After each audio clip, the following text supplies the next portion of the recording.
Situatet e naftës, Kosova vazhdon të mbetet e ndjeshme ndaj zhvillimeve globale.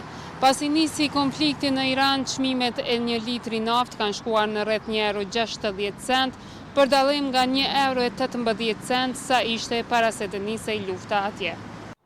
Ministrja e Tregtisë Mimoza Kusari Lila nënvizoi se masa për kufizimin e margjës së fitimit po e mban situatën nën kontroll.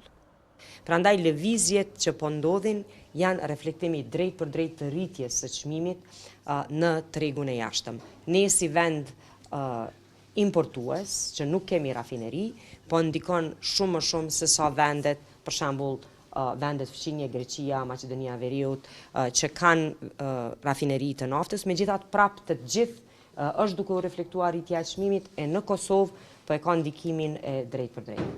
Për mos respektim të vendimit të Ministrisë për caktim të margjës, deri më tani janë gjobitur 2 kompani, ndërkohë që vetë shefja dikasterit të tregtisë vë në pas se konflikti në Iran edhe më tej do të ndikojë në çmimet e derivateve.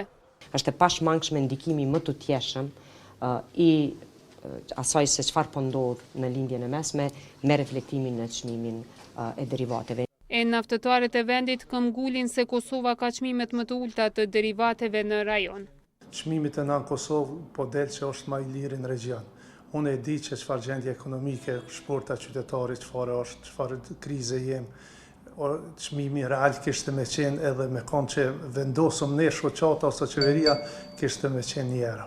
Po këtë çmim përcaktohet për Berzës dhe organizatës prodhuese OPEC.